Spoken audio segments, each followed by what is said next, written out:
La première raison pour laquelle vous ne devrez pas vous associer est celle de vous décharger de certaines tâches que vous n'aimez pas faire.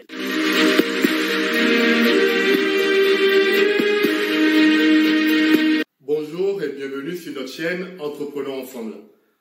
Moi c'est Kamaldine, je suis entrepreneur collaboratif et passionné des sujets liés à l'émergence de l'Afrique. Quels problèmes cherchons-nous à résoudre en nous associant avec une ou plusieurs personnes? La réponse à cette question déterminera la réussite de l'association. Le choix de s'associer sur un projet n'est pas anodin. On ne s'associe pas pour faire plaisir aux beaux yeux de quelqu'un. On devrait s'associer pour les mêmes raisons pour lesquelles on se marie. Pour le meilleur et pour le pire. On s'associe pour partager avec une ou plusieurs personnes notre quotidien, nos espérances, nos doutes, nos peurs, nos succès et nos échecs. Nous vous proposons dans cette vidéo 3 raisons pour lesquelles vous ne devrez pas vous associer. La première raison pour laquelle vous ne devrez pas vous associer est celle de vous décharger de certaines tâches que vous n'aimez pas faire. Lorsqu'on commence à bâtir son entreprise, on se retrouve à tout faire tout seul afin de baisser les charges. On passe de l'administratif à la comptabilité ou encore au marketing. Autant de tâches nécessaires, mais qui peuvent vite s'avérer chronophages. L'administratif est nécessaire, mais ce n'est pas la raison d'être de l'entreprise.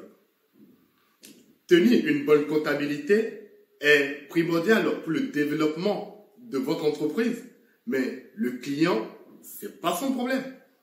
Bien communiquer sur ses produits et services vous permet de gagner plus en visibilité, mais tous les entrepreneurs n'ont pas cette qualité, n'ont pas cette compétence. Avant de vous associer pour vous décharger d'une des tâches de votre entreprise, pensez à recruter un salarié ou à recourir à une prestation de service.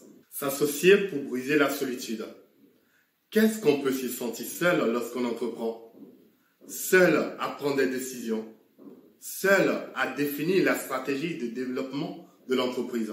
Seul à encaisser les défaites ou à célébrer les réussites. Si vous vous lassez d'être seul dans votre aventure, que vous avez besoin de la présence d'autres personnes à vos côtés, allez louer un bureau à l'extérieur de votre lieu d'habitation. Sortez de chez vous. Allez intégrer une pépinière d'entreprise ou encore un espace de coworking. Vous trouverez des personnes ayant les mêmes problèmes que vous. Cela pourrait être votre solution. La troisième raison pour laquelle nous vous déconseillons de vous associer est de vous associer pour de l'argent, que pour vos besoins de financement.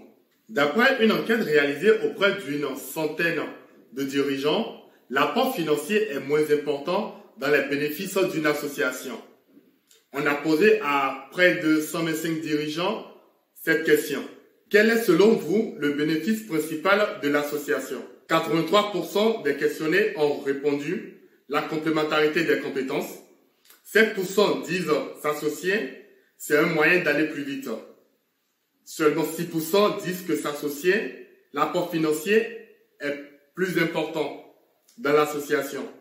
Et les 4% restants disent qu'ils ont peur tout seuls. Avant de vous associer donc pour avoir plus de capitaux pour créer ou développer votre entreprise, pensez plutôt à chercher des investisseurs ou des actionnaires qui seront, en fonction de leur statut, moins présents dans la gestion de votre entreprise. Ne vous rajoutez pas cette contrainte de collaboration si ce n'est pas nécessaire. Merci de nous avoir suivis. Partagez si vous avez aimé et n'hésitez pas à nous dire si vous avez envie de partager votre expérience d'investissement collaboratif. À très bientôt.